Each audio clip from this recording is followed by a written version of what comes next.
si moi je dis c'est Maureen et Jason, je trouve que ça fait encore plus bizarre. Hein. Je trouve pas. Mais... Ah ouais? Bah oui. Bon, bah... tu sais, il va falloir parler à un moment dans la vidéo. Bah, je sais, mais... Bonjour à toutes et tous, c'est Maureen et Jason.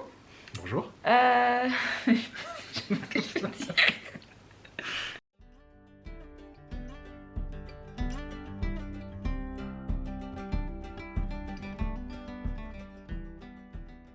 Bah déjà, moi je voudrais remercier tous ceux qui ont commenté la dernière vidéo dans laquelle on était tous les deux et dans laquelle on faisait un petit jeu littéraire qui vous a plu. Vous avez laissé des commentaires qui étaient super sympas. Ça nous a beaucoup touchés. Enfin, moi ça m'a touché, je pense que toi aussi. Oui, ça faisait plaisir. Ouais, donc on s'est dit que on allait refaire une vidéo en duo et on revient aujourd'hui avec toi un super pull et moi un super bonnet pour vous faire un petit peu notre bilan de l'année 2021, enfin bilan de nos lectures. Oui, un top et flop. Ouais. Un top et flop. On a beaucoup de choses à présenter, à la fois dans les flops déceptions et dans les tops.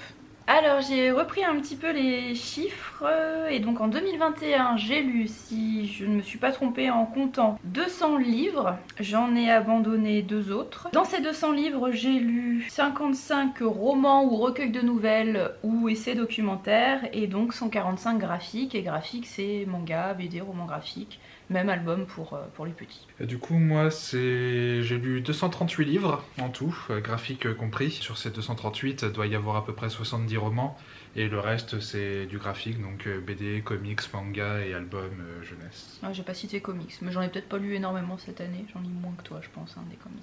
Voilà, bon bah ça fait beaucoup de lectures. Hein. Oui, et pour le coup, moi ça a été plutôt une bonne année parce qu'au moment d'essayer de faire ma sélection des tops et flops, j'ai eu beaucoup de mal à choisir mes tops, mais pas parce que je n'avais pas beaucoup, mais parce que j'en avais trop en fait. Je me suis rendu compte que ouais, sur les 70 romans lus, j'en avais une bonne trentaine qui avaient été vraiment d'excellentes lectures. Donc ça a été compliqué à sélectionner au final. Bah moi ça a été plutôt une bonne année, mais j'ai pas eu tant de coups de cœur que ça. Là j'en ai sélectionné 10, je crois, on s'est dit 10, en comptant les graphiques, donc c'était ça qui était surtout compliqué de réduire les graphiques. J'en avais peut-être 3 ou 4 de plus, mais pas tant que ça, donc ça n'a pas été si compliqué de réduire à 10. Par contre j'ai eu quand même pas mal de flops, de déceptions cette année, donc c'était plutôt équilibré. Ça n'a pas été une mauvaise année non plus, mais j'ai quand même eu pas mal de flops. Moi ça va, j'ai eu quelques-uns, mais il y en a vraiment un que j'ai pas aimé du tout, que je garde pour la fin des flops. Sinon le reste, oui, c'est plus des déceptions, ou que le livre m'a pas parlé moi, mais c'était pas particulièrement mauvais non plus. Mais cela dit, j'en avais... Là, on va en présenter 7 chacun des flops. Et j'aurais pu monter à une douzaine, je pense. Moi, j'aurais pu en enlever. Il y en a, je vais pas avoir grand chose à dire dessus parce que soit je m'en souviens pas, soit c'était pas si horrible que ça, quoi. Mais... Bon, bah d'ailleurs, on va commencer par ça. Par les flops On garde le meilleur pour la fin, on garde les tops pour la fin. Je n'ai pas tellement d'ordre pour parler de mes flops. Bon, moi je pense que je vais commencer par les flops graphiques et puis après... Tu commences par les graphiques? Ouais, les romans, ouais, je sais pas. J'ai 3 graphiques dedans, donc... Bah moi je comptais commencer peut-être par les romans. Ah bah, de toute façon on n'est pas obligé de faire le même ordre tout le temps. Non, bah, ça sera plus varié comme ça. Moi je vais plutôt vous présenter mes flops par ordre chronologique de lecture. Oui, bah, moi non plus, il n'y aura pas d'ordre particulier, sauf le dernier qui est vraiment le moins qui m'a le moins plu. Je me souviens même plus ce que c'est ton plus gros flop. Et c'est pareil pour les tops, il n'y aura pas d'ordre particulier pour moi, ce sera juste où je garde le dernier, c'est vraiment ma meilleure lecture de l'année, où c'est à peu près sûr que c'est celle-là, mais le reste, il n'y a pas d'ordre particulier. Quoi. Moi je ferais peut-être un classement entre genre plutôt de romans, essais, graphiques. Bah oui, je mets les graphiques, après, je pense que je commencerai par les graphiques pour les tops, et puis que je finirai par les romans, mais... Il n'y a pas vraiment d'ordre. Ton 10e préféré, ton 9e préféré. Ok, ça marche. Donc on commence pour les flops, flop déception. Mon premier, c'est le premier tome du Peuple de l'air. Je crois que le sous-titre c'est Le Prince Cruel, je crois. Ah oui. De Holly Black, il me semble, et je crois que c'est chez Rajo. C'est un livre que j'ai emprunté à la médiathèque, donc je ne peux pas le montrer là. Plus qu'un flop, c'est plutôt une déception parce que j'étais quasi sûre que ça allait me plaire. C'est de la réécriture un peu féerique, de la matière féerique. avec un petit côté anglo-saxon, donc je me disais que ça allait plutôt bien fonctionner. Finalement, ce qui m'a pas plu, c'est que c'était très ado. C'est surtout la romance, qui est traitée de façon très adolescente et assez toxique. Des young adultes, non? Ouais, le bad boy ténébreux qui humilie et qui tente même de tuer l'héroïne, et elle finit par tomber dans ses filets. Alors au début, elle s'en défend, hein, elle veut surtout pas... Enfin, elle le trouve horrible, elle le déteste, mais petit à petit, une romance va naître entre eux. Ça marche pas du tout avec moi, chacun ses goûts. Et voilà, moi ça m'a beaucoup dérangée. Après, niveau univers, c'était pas trop mal, mais je pense pas que j'irai à la suite quand même. Voilà. Donc c'est pas un flop énorme, c'est plus une déception. C'est une trilogie Je crois que c'est une trilogie qui est terminée aux États-Unis. Nous on a le tome 2 qui a été traduit il y a quelques mois maintenant. Il y a même un petit hors-série qui est sorti il y a pas très longtemps qui est hyper fin, qui doit faire 40 ou 50 pages, mais je lirai pas la suite. Du coup, moi, mon premier flop, c'est un graphique avec la dernière rose de l'été. Je sais plus du tout ce que c'est. Je l'avais emprunté à la médiathèque. Je ne sais même plus qui est le... on a bien bossé notre vidéo. Hein. Je vais pas regarder sur mon portable. Ah allez, je couperai. Tu peux me le passer. Ah d'accord. Assistante en plus d'être actrice principale. La dernière rose de l'été de Lucas Harari, et c'est aux éditions Sarbacane. J'avais beaucoup aimé son précédent roman graphique, L'aimant, qui avait une ambiance super forte. Et pour celui-là, ça a été un flop total. C'est un thriller estival, donc je pense qu'il voulait prendre le contre-pied un peu de sa précédente BD. Sauf que là, il n'y avait aucune ambiance, il n'y avait aucun mystère. Les révélations, on les voit venir, mais dès le début. C'était pas incroyablement scénarisé, incroyablement même dessiné. Je trouvais que ça manquait vraiment d'ambiance. Et en plus, il y a le personnage principal qui est un trentenaire qui passe les 3/4 de la BD à reliquer sa voisine de 17 ans et à vouloir coucher avec elle, sortir avec elle, et qui va le faire, mais c'est ok parce qu'elle a 17 ans, donc bientôt 18, et du coup, c'est normal. Je me souviens que tu m'avais dit ça, mais je me souviens plus du tout de la tête de la BD. De toute façon, il y aura... Je sais pas où je les mettrais d'ailleurs. Sur toi, et puis... Ah oui, d'accord, super. Et puis, quand c'est toi, c'est sur moi. Ah d'accord, super. Non, grosse déception. Autant L'aimant, j'avais adoré, ça se passait dans une station balnéaire en pleine montagne, hiver, c'était ultra sombre, il y avait une ambiance quasi fantastique, un peu inquiétante et tout ça qui rendait super bien. Et là, par contre, la dernière rose de l'été, gros flop. Bon 1 sur 2. Et sur Instagram, j'ai eu pas mal de retours qui allaient dans ce sens-là aussi, qui avaient adoré L'aimant, mais la dernière rose de l'été, c'était pas passé du tout. Il a écrit d'autres trucs? Et je ne sais pas. Tu pourras retenter, oui. Tu verras. Peut-être que le troisième penchera plus par le positif ou pour le négatif. À moi donc? Ouais. Ah là je peux vous le montrer, enfin s'il est par là. Donc le suivant pour moi, je peux vous le montrer, c'est le premier tome de La forêt des Mitagos ou des Mitagos de Robert Holstock aux éditions Folio SF. Là c'est pareil, c'est pas forcément un énorme flop, c'est plus une déception parce que j'en attendais beaucoup, là aussi parce que la thématique m'inspirait énormément. C'est plutôt je sais pas, c'est un truc un peu hybride entre le fantastique, la fantaisie, la mythologie. Ça se passe en Angleterre, je sais plus dans quelles années, 1946 a priori.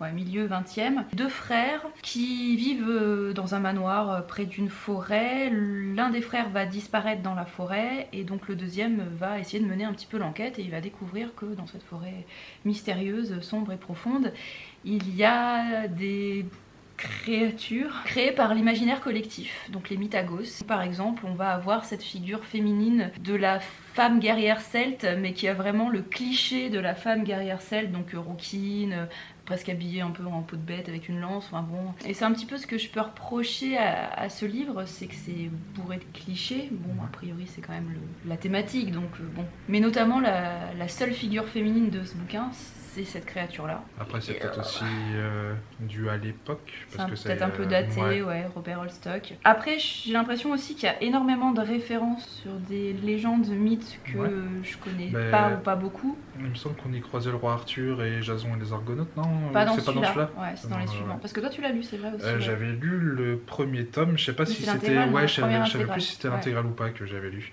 Mais parce que ça redate... ça date d'il y a un sacré moment. Et j'avais été aussi plutôt déçu. Ouais. Le style est hyper froid, on est vachement à distance des personnages. Oui, c'est impersonnel. Donc assez déçu parce que ce côté mythe dans la forêt, et je pensais qu'on allait en croiser déjà beaucoup plus. Déjà, Et des figures peut-être plus connues. Plus marquantes, plus marquantes, qui laissent une plus grosse impression. Ouais. Parce qu'effectivement, dans la 4e de couverture, on nous parle de Jason, donc des Argonautes, du roi Arthur Pendragon. Et en fait, dans ce premier tome, ils ne croisent pas. Donc peut-être dans la suite, mais... Ouais. Donc, plus déception que gros flop. Et tu liras la suite du coup ou pas? Je sais pas, j'ai la suite dans ma bibliothèque, mais peut-être dans quelques années, mais c'est pas du tout une priorité. On va continuer sur les graphiques et emprunter aussi à la médiathèque. Ça va, heureusement que tu les as pas achetés. C'est l'avantage des médiathèques, on fait des économies, on peut tenter des trucs. Et... Si ça plaît pas, on ramène. Ouais. Du coup, c'est le Transperce-Neige. Ah bah oui, tu viens de dire. Oui, que j'ai lu du coup pour le challenge, l'extraordinaire challenge. Organisé par la médiathèque, si jamais ça vous intéresse. Et le but du jeu, c'est de lire de l'imaginaire, donc de la science-fiction, de la fantasy ou du fantastique. Vous pouvez vous inscrire et ça court jusqu'au 28 février. Voilà, j'ai fait ma petite pub pour la médiathèque, c'est bon, billet. Vraiment super bien préparé. Je sais que c'est Jean-Marc Rochette qui a dessiné. Ah oui. J'avais adoré le loup de Rochette. Moi aussi. Et du coup, il y a 2 scénaristes parce qu'en fait, il y a une histoire qui a été écrite en 89, parce que c'est une intégrale que j'ai lue. Il y a 2 autres histoires qui ont été écrites, je crois, en 99 et 2000 ou 2000-2001, un truc comme ça. Donc avec un peu d'écart. Pour les 2 histoires suivantes, c'est un scénariste différent parce que le premier est mort entre-temps. C'était Jacques Loeb pour le... Pour le premier scénariste. Ouais, et je crois qu'après c'était repris par Benjamin Legrand. Et du coup, c'est Jean-Marc Rochette qui a dessiné les 3 histoires. Sauf que, entre-temps, son style a énormément évolué. Et sauf que j'ai accroché à aucun des 2. Autant j'avais beaucoup aimé effectivement sur Le Loup. Ouais. Et autant là, j'ai pas du tout accroché. Du coup, pour l'histoire, c'est un train gigantesque qui parcourt des étendues gelées après une fin du monde. Ça a été adapté en film et en série télé. J'avais vu le film avant de lire la BD. Le film, ça t'a... J'avais plutôt bien aimé le film. Je comprends qu'il soit adapté parce qu'effectivement, l'univers et les thématiques, c'est très en lutte des classes. En fait, à l'arrière du wagon, complètement abandonné par les pauvres. Et puis on monte vers l'avant du train, c'est les classes un peu plus riches qui ont plus de confort. Donc oui, je peux comprendre que ça soit adapté. Sauf que je trouvais que dans ces histoires-là, en fait, c'était très peu exploité. Et les thématiques de lutte des classes et l'univers en lui-même, même le train en lui-même, au final, on voit pas grand-chose. J'ai trouvé que c'était bourré de réactions, soit pas du tout logiques, soit complètement cons en fait. Du coup, il y avait plein de problèmes qui se créaient, mais tu fais oui, si t'avais réfléchi 2 secondes, ça se serait pas produit. J'ai pas accroché au dialogue non plus. Déjà, c'était plein d'apostrophes partout, genre pour faire une sorte de langage parlé, quoi, mais je trouve que ça marche pas du tout. Après, on peut mettre ça aussi sur le compte de l'époque, mais niveau représentation... T'as un personnage noir pour l'intégrale, quoi, et sinon il n'y a aucune diversité. Sinon ils sont tous blancs, tous hétéros. Les femmes, c'est soit des prostituées qu'on voit à poil, soit des mégères qui râlent tout le temps, soit il y a ce qui est censé être le personnage secondaire ou le 2e personnage principal, sauf que on dit la voilà, elle a un rôle important, elle fait ça peut être intéressant, sauf qu'on l'oublie complètement et on s'intéresse qu'au mec, au héros principal. Donc en fait, voilà, c'est pareil niveau des femmes, c'est pas du tout bien fait. Même l'histoire est pas folle du tout, j'étais du coup assez déçu. Bon rien à sauver. Non, pour le coup ça a été vraiment une grosse déception. Ouais. Continue, alors c'est pas un roman, c'est un recueil de nouvelles que j'ai aussi, et en fait là c'était pas une lecture, c'était une relecture parce que je l'avais lu ado, et ado il m'avait vachement marqué, il m'avait fait très forte impression, donc j'avais envie de le relire. J'ai été déçue parce que en étant adulte j'ai trouvé que c'était pas très original, pas forcément très bien écrit, ou carrément très mal traduit, ouais ça on en avait parlé, c'est catastrophe la traduction, que à part 1 ou 2 nouvelles qui sortent plus ou moins du lot. Et pourtant il y avait des gros noms. Et pourtant il y a des gros noms, ouais. Donc c'est Blanche-Neige Rouge Sang, c'est dirigé par Hélène Dattelot et Terry Windling. Pourtant Terry Windling c'est pareil, c'est une personnalité qu'on aime bien. Moi j'ai lu qu'un truc d'elle, mais... toi aussi, oui, t'as lu qu'un truc. Mais a priori c'est une personnalité, je pense, qui pourrait nous plaire, ouais. C'est celle qui a écrit Les Pousses de Bois, qu'on a beaucoup aimé vraiment tous les deux. Et c'est quelqu'un qui est beaucoup dans la féerie, dans le fantastique chamanisme, bon voilà. Et a priori aussi dans le conte de fées, dans la réécriture de contes de fées. Et donc dans les nouvelles, on a quand même des noms comme Nancy Kress, Neil Gaiman évidemment, Lisa Goldstein, je sais pas si tu connais. Oui, si, elle était publiée chez le Bon Temps Électrique. Ouais, Charles de Lint, Moi, ça me disait quelque chose Ouais. plutôt dans les classiques. Tanitli aussi, qui est plutôt assez connu. Déjà, rien que cela, ça devrait être du bon. Et en fait, dans ces noms-là, je pense que à part la nouvelle de Neil Gaiman, celle des autres, ça m'a Ouais, pas trop...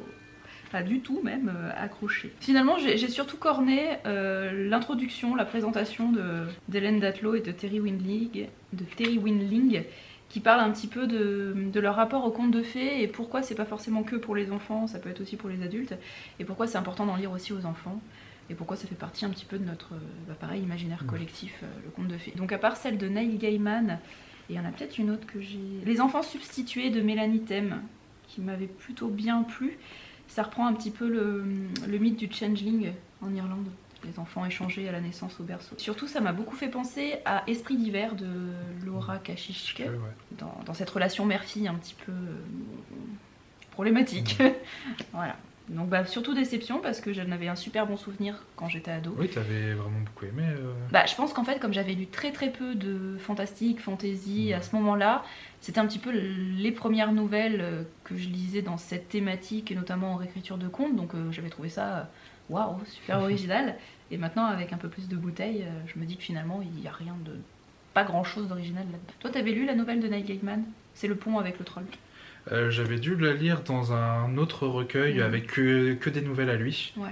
Et il me semble que j'avais plutôt bien aimé. Ouais, elle est sympa. Classique le troll aussi, sous le mais pont, le troll oui, sous le ouais. pont, je sais plus comment elle s'appelle. Mais... Enfin, oui, mais c'est le principe. Il y a un troll. Oui, il y a un sous troll le pont, sous un pont, ouais. Plutôt sympa celle-ci. Mais en général, oui, Neil Gaiman, c'est une valeur sûre la plupart du temps. Ouais. Bon, cela dit, je dis ça, mais à chaque fois, j'ai préféré les adaptations. Les de Stardust et de Coraline, je préfère les adaptations. Mais j'avoue que romans. pour ces deux-là, j'ai préféré aussi les films au livre. Mais en même temps, j'avais vu les films avant de lire les livres. Pour les deux. C'est Donc ça probablement mon cas aussi. Ça a peut-être joué. Ah si, j'ai lu Nobody Owens aussi, que j'avais bien aimé. Moi j'avais bien aimé, mais bon, c'est pas non plus... À toi. Ça va être le dernier graphique pour les flops, avec l'esprit critique de Isabelle Bautian et Gali. C'est chez Delcourt, je crois, dans leur collection Octopus. Que je t'avais offert. Oui, que tu m'as offert, effectivement. Parce que les romans d'Isabelle Bautian et même ses BD vraiment de fiction, j'aime beaucoup. Je suis vraiment très fan d'Isabelle Bautian. Mais la collection Octopus de Delcourt, c'est de la non-fiction, justement. En général, c'est des concepts scientifiques ou des choses comme ça qui sont expliquées. Vulgarisé. Ouais, de la vulgarisation scientifique. Là, c'est vraiment ce que c'est que l'esprit critique. C'était pas forcément adapté, le scénario en tout cas tel qu'il est, c'était pas forcément adapté à une BD. C'est les trois quarts de la BD, c'est juste un enchaînement de définitions en fait sur les différents caractéristiques de l'esprit critique, de ce qui s'en approche, de ce qui s'en écarte, des courants de pensée, des trucs comme ça. Donc j'ai trouvé ça un peu indigeste. Du coup, tout ça, c'est encadré en début et fin par une pseudo-histoire pour faire intervenir ce fameux esprit critique qui apparaît à un personnage. Il est à un repas avec des amis et une de ses amies va parler de sorcellerie, de chamanisme et lui va se moquer d'elle parce qu'il n'y croit pas du tout, il est très rationnel et elle pas du tout, ça va clasher. Et en gros, au début, on va lui dire t'es vraiment un con de t'être comporté comme ça, faut pas lui dire ça et tout ça. Et à la fin, c'est la conclusion, c'est un peu maintenant que t'as un esprit critique, tu vas pouvoir lui opposer des arguments un peu plus rationnels, un peu plus critiques, mais continuer à cracher sur ses croyances à elle, mais au moins là tu peux parce que du coup t'as un esprit critique. La conclusion, en gros, tu restes quand même un connard, mais donc j'avoue que ça m'a un peu surpris, mais petit flop. Bon. Mais d'habitude, j'aime beaucoup ce que fait Isabelle Bautian. Donc je continuerai à t'acheter du Isabelle Bautian, mais quand tu le veux. Ouais. Ok, ça marche. Une déception, là on peut plutôt dire un flop puisque je l'ai abandonné, ça fait partie de mes 2 abandons de l'année. En sachant que le deuxième, c'est pas un vrai abandon, c'est plutôt une mise en pause. C'est quoi ?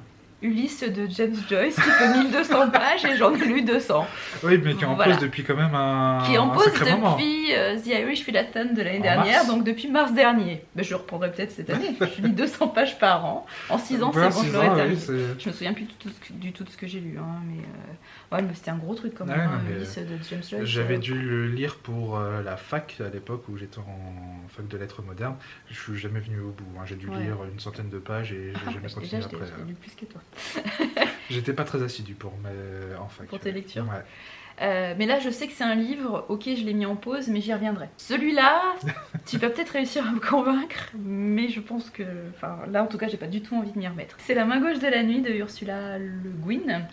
Le Guin. J'ai lu 65 pages et je me suis arrêtée et je suis incapable de vous dire ce que j'ai lu. 65 pages, j'ai aucun souvenir. De toute façon, je pense que dès le moment où j'avais terminé 65 pages, j'étais incapable de résumer tellement j'arrivais pas à rentrer dedans. Déception parce que je voulais découvrir enfin Ursula Le Guin, qui est quand même une autrice assez reconnue dans le genre de l'imaginaire. Et j'ai peut-être pas commencé par le bon. Et toi, tu l'as lu quelques semaines, quelques mois après. Bah, je sais pas quand toi tu l'as lu. Je sais Moi, je l'ai lu en décembre. Et... Donc à toi la parole.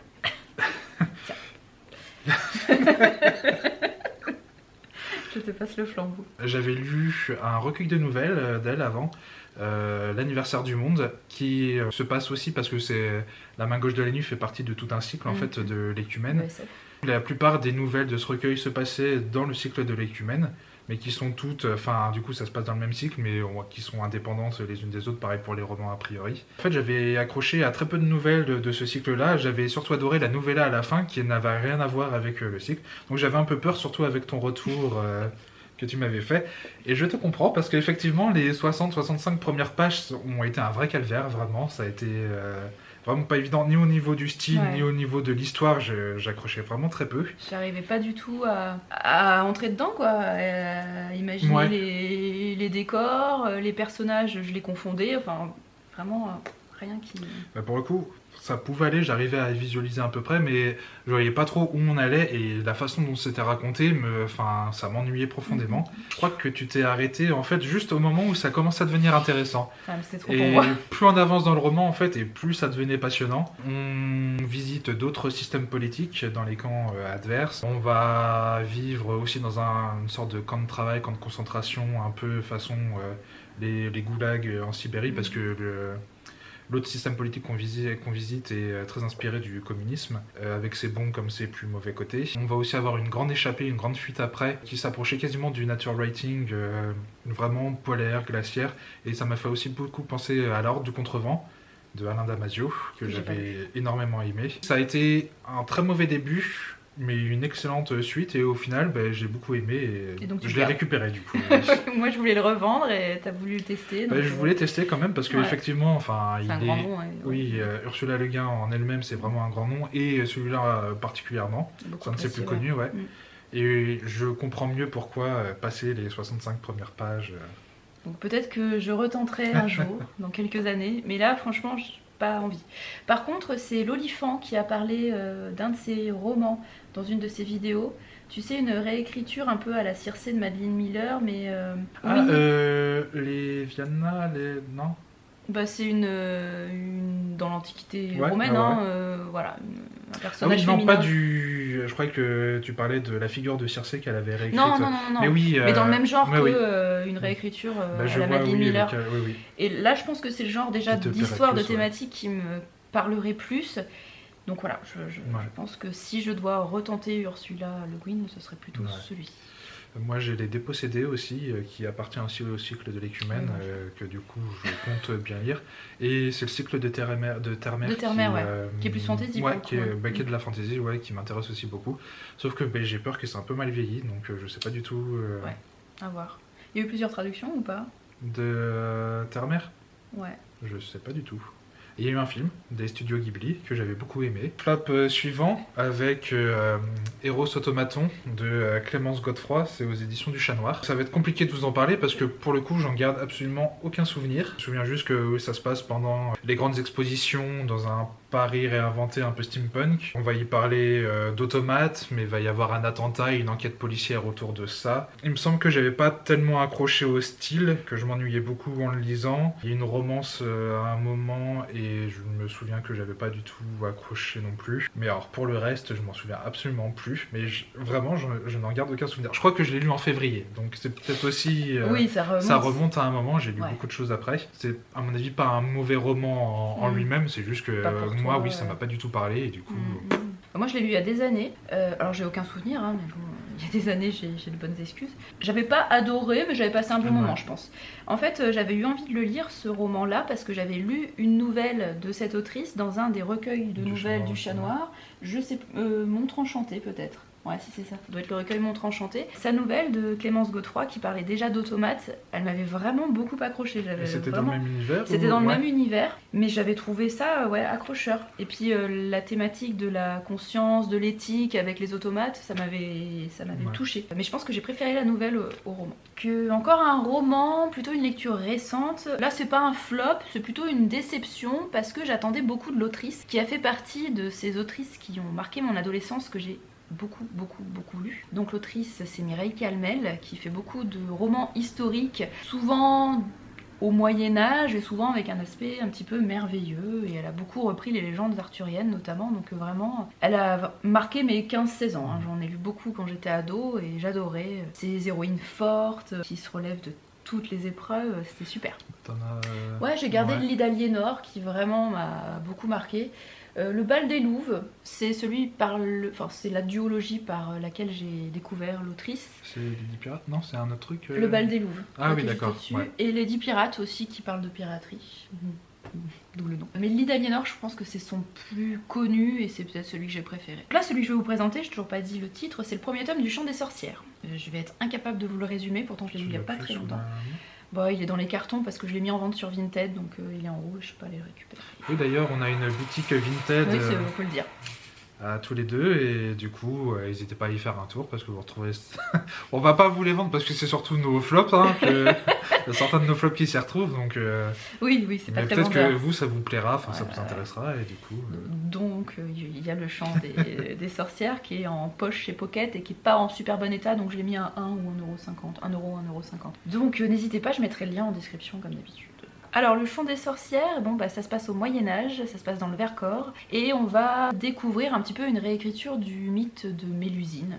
Comme je vous le disais, le côté historique avec un aspect un petit peu merveilleux. Mais en fait là, ce que j'ai pas tellement apprécié, c'est peut-être le trop grand panel de personnages et d'intrigues plus ou moins imbriquées. Je me suis perdue là-dedans et j'ai pas réussi vraiment à m'attacher aux personnages. Même si j'ai perçu plus ou moins le fil rouge principal, j'ai l'impression que j'ai loupé plein de choses. Pas parce que c'est compliqué à lire, mais je sais pas. C'était peut-être pas le bon moment pour moi, ou peut-être que j'en attendais trop parce que j'avais envie de ressentir plein d'émotions, des choses que je pouvais ressentir quand j'étais ado, quand je lisais Mireille Calmel. Mais bon, ça l'a pas fait. Voilà, donc je lirai pas la suite, je pense. Enfin quoi que j'en sais rien, parce que j'ai quand même le tome 2 dans ma bibliothèque. Je testerai peut-être le début du tome 2, et selon, je le mettrai peut-être en vente aussi sur Vinted. Mais par contre, j'abandonne pas Mireille Calmel. J'ai bien envie quand même de lire quelque chose d'un peu plus récent qu'elle a pu faire. Le problème, c'est qu'elle fait partie de ces personnes qui écrivent que des trilogies, pentalogies, enfin... tout en cycle. Voilà, tout en cycle. Donc on sait que forcément, on se lance dans des trucs un peu longs. À part le lit d'Aliénor. Ouais, c'est ce que j'allais dire. Soit c'est une intégrale ou non, c'est vraiment un one-shot que tu as... je pense qu'il est sorti en 2 tomes des fois, mais là, effectivement, je l'ai en un seul volume. Il y a un truc qui est sorti récemment, écrit par son fils, Mireille Calmel, et qui est une préquelle, je pense, au lit d'Aliénor. Je sais pas si je le lirai. J'ai presque plus envie de relire le lit d'Aliénor, mais bon, si c'est pour être déçu aussi, je sais pas. Du coup, moi, j'enchaîne avec 4 livres en un.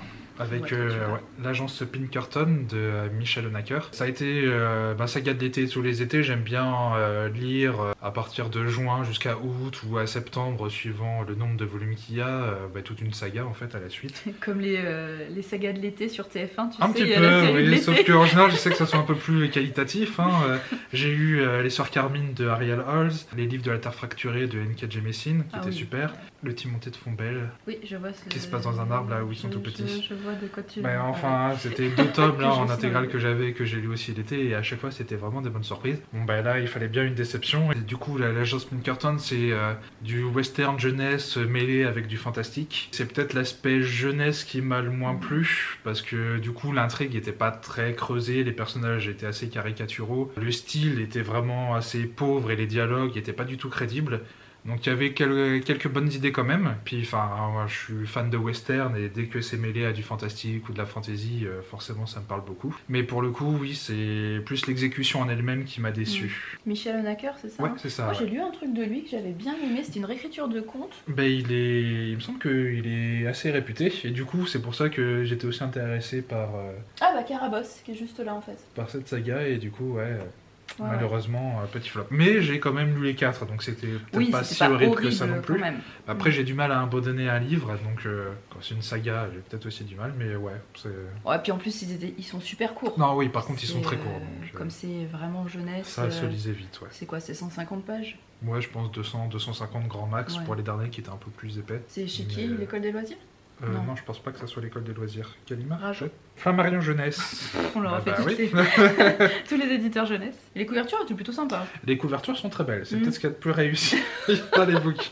Oh, il faut un truc, c'est déjà pas mal. Alors, dernier roman que je vais vous présenter, et je pense que c'est mon plus gros flop. Pas encore. Ah non, c'est un graphique. Non, après c'est un graphique. D'accord. Et ouais, un de mes plus gros flops, le plus gros flop, je pense, de l'année 2021, que j'ai lu là début décembre, parce que je voulais lire une romance de Noël, et je voulais lire un truc un peu mièvre, un peu guimauve, un peu comme les téléfilms de Noël. Une fois par an, je pardonne tous les défauts qu'il peut y avoir. Visiblement pas tous, non? Non, parce que là, j'ai pas retrouvé la mièvrerie et le guimauve gentil des téléfilms de Noël, j'ai trouvé une relation complètement problématique, et pour moi, c'est pas du tout une romance de Noël, donc ça m'a vraiment déplu. Je l'ai même lu en étant énervée et j'ai fini en colère, donc je pense que c'est pas du tout ce qu'on attend d'une romance de Noël. Et là, ça va vraiment être une unpopular opinion, hein, comme on dit. Opinion, ouais. Populaire opinion. C'est du franglish. Parce que tout le monde a adoré, a priori quasiment, hein, c'est un coup de cœur. Par Sophie Jomain, c'est Les étoiles brillent plus fort en hiver. On va suivre une héroïne qui s'appelle Agathe, qui travaille dans une grande galerie marchande. Et donc Agathe travaille dans ces grandes galeries. Il y a plusieurs étages, vraiment un gros magasin, genre la Pardieu à Lyon, quoi. Tous les Noëls depuis 4 ans, je crois, elle est chargée de décorer un des niveaux. Cette année particulière, le patron meurt de maladie. Un vieil homme. Et donc c'est son fils Alexandre Hartmann qui va reprendre la tête de l'entreprise et des galeries. Et donc Alexandre arrive et tout de suite il dit que toute la déco c'est de la merde, qu'il faut tout refaire, que tous les employés sont des incapables et surtout Agathe. Et en fait tout le long du roman il y a ce rapport de force entre le patron despotique et l'employé alors qui est pas une fille particulièrement douce et effacée, hein, elle a une grande gueule aussi, mais en fait je pense que 95% du roman... Oui, c'est des engueulades et du clash. Bah ouais, mais c'est même pas, tu vois, de l'engueulade avec, je sais pas, de l'érotisme derrière, j'en sais rien, c'est vraiment là, ils s'humilient mutuellement devant les autres employés, mais ils se mettent plus bactères. Et voilà, je pense qu'ils doivent avoir 2 scènes dans tout le roman qui doit faire 350 pages, pendant lesquelles ils ont un rapport cordial, même pas amoureux ni rien, hein. C'est vraiment bon, bah ils se parlent normalement quoi. Et c'est ça la romance. Et bon bah je spoil, hein, mais à la fin forcément ils sont très amoureux l'un de l'autre, c'est l'histoire d'amour qui va durer toujours, ils finissent ensemble. Je comprends pas. C'est pas possible quoi. On n'y croit pas une seconde. Alors autant tu vois dans les 50 nuances de Grey, t'as l'aspect un petit peu scène érotique qui peuvent émoustiller, bon on n'aime pas hein, ce genre là, mais je peux comprendre que ce soit un peu addictif parce que voilà, t'as ce côté un peu érotique et moustillant. Là, t'as même pas une scène de baiser, sauf à la fin, quand ils se disent qu'ils se promettent un amour éternel. Mais il y a même pas ce côté un petit peu sensuel, électrique, tu vois. Non, ils s'engueulent tout le temps. Le seul truc qui est bien fait dans cette histoire, c'est plutôt l'histoire secondaire familiale qui est intéressante. Parce que Agathe, en fait, elle a récupéré sa nièce et elle l'élève depuis plusieurs années parce que sa sœur, donc la mère de sa nièce, a des problèmes, des troubles psychiques je pense, et donc elle est incapable de s'occuper de sa fille.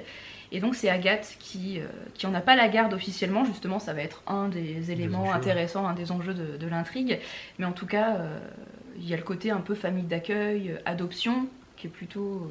pour le coup bien traité, et effectivement cette ambiance Noël avec les grandes galeries marchandes qui est plutôt sympa, même si bon on a le côté capitalisme, consumérisme, il faut aller acheter à Noël dans les grandes galeries marchandes plein de cadeaux et plein de trucs. En tout cas il y a cette ambiance qui est pas trop mal rendue, mais le côté romance non.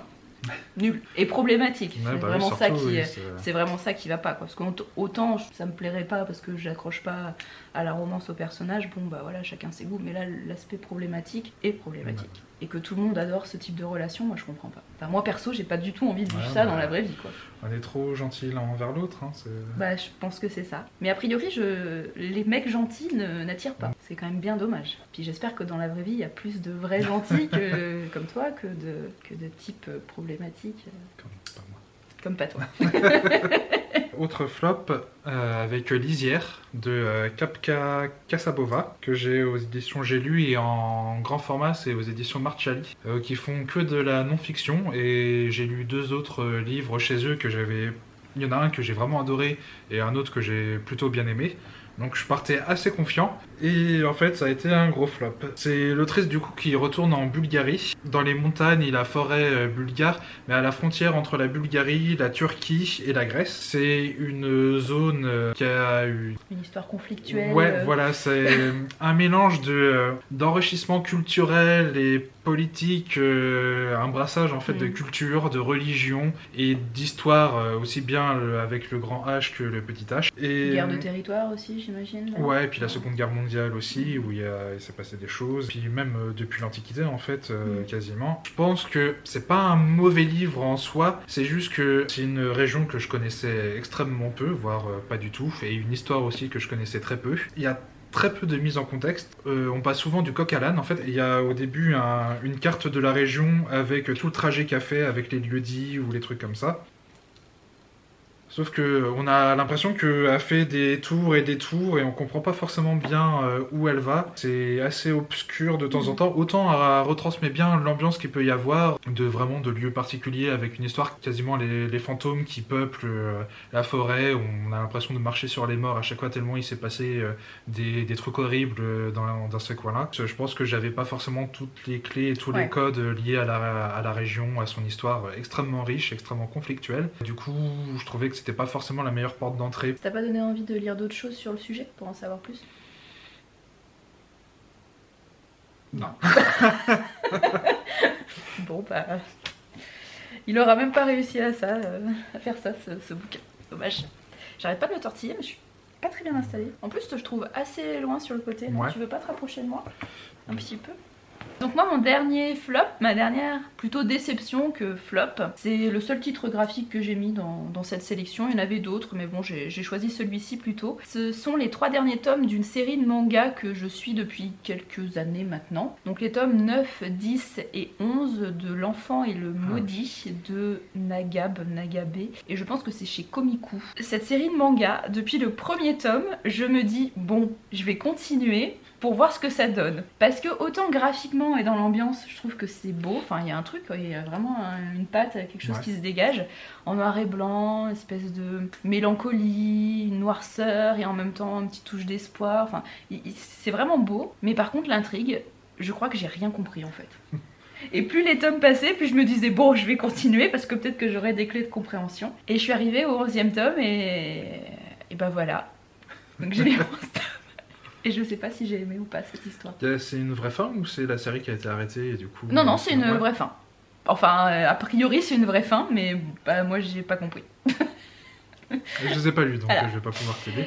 Au début, ça m'intéressait pas mal parce que j'avais l'impression que c'était le pendant un peu plus obscur et sombre de Somalie et l'esprit de la forêt. Oui, un peu ce côté-là, ouais. Avec un enfant qui est accompagné d'une créature, peu. Et autant Somalie j'ai beaucoup aimé. Et pour le coup là la série a été arrêtée donc du coup il n'y a pas de vraie fin. Mais ça m'intéressait bien. Ouais, bah tu peux tester puis tu me diras ce que tu comprends. Si ça te plaît. Non mais là ce que je reproche aussi à cette histoire, au dessin, c'est que parfois on a des gros plans énormes sur une partie d'une créature, d'un paysage, et en fait je trouve que c'est pas très lisible, ou c'est moi qui comprends pas.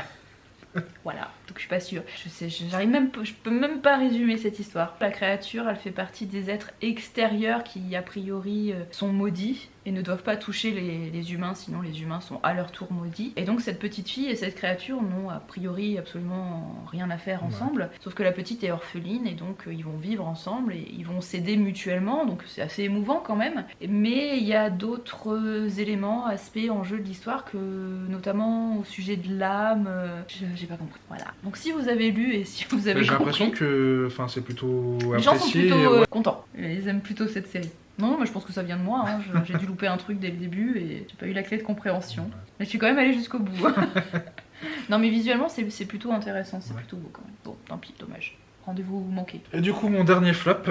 Le plus gros. Toi aussi, c'est ton. Ouais, c'était mon dernier. Ton dernier. Bah, du coup, mon dernier flop est effectivement le plus gros. C'est Scarlett et Novak de Alain Damasio. Tout court, c'est vendu comme un roman, mais en fait, c'est une petite nouvelle jeunesse d'un gars qui se fait poursuivre par 2 autres types qui veulent lui voler son portable où il y a une intelligence artificielle en fait. Je sais pas si Alain Damasio s'est dit c'est de la jeunesse, donc du coup, on va pas creuser l'histoire et on va pas creuser les thématiques ni les personnages, qu'on va tout faire vraiment de façon très caricaturale, ou est-ce que c'est lui, à force de se répéter, de creuser toujours le même sillon, finit par se caricaturer lui-même, quoi, je sais pas trop. Enfin, c'était limite le point de vue d'un vieux con réac qui écrit sur la technologie, l'intelligence artificielle et sur les jeunes, et dont la morale de l'histoire c'est juste gna gna gna, les jeunes sur vos portables, vous savez plus ce que c'est que la vraie vie.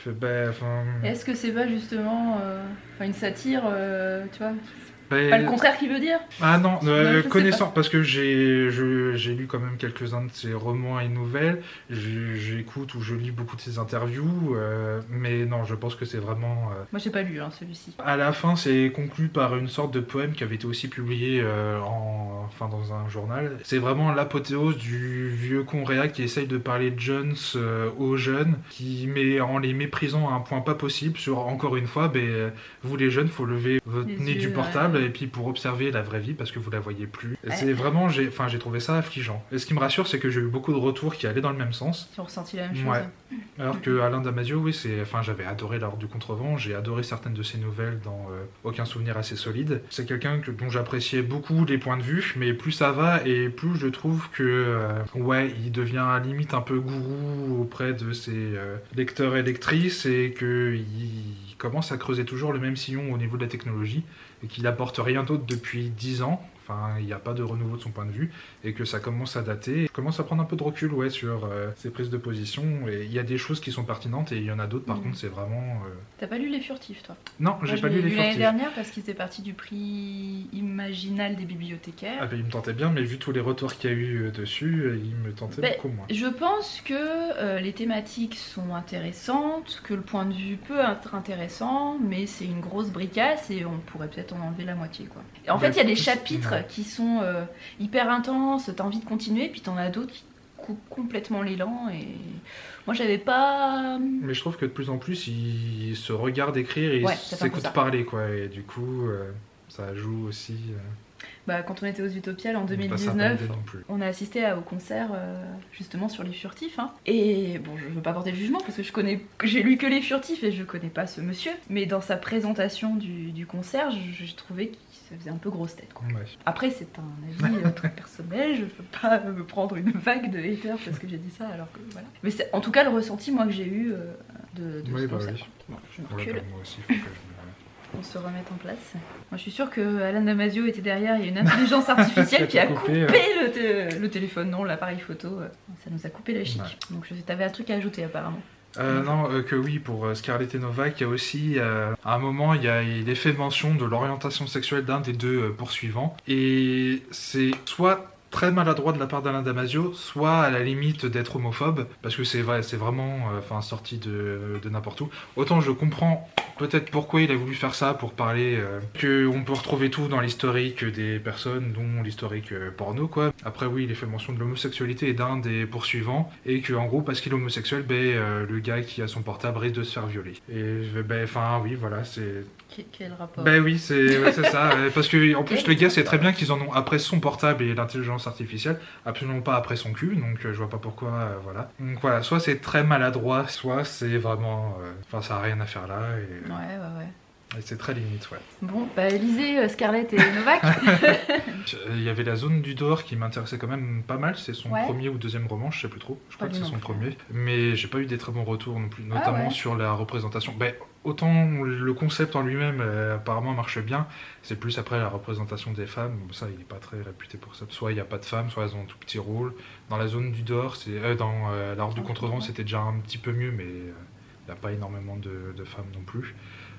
Dans Les Furtifs, je sais pas trop. Il y en a, des femmes. Bien traité.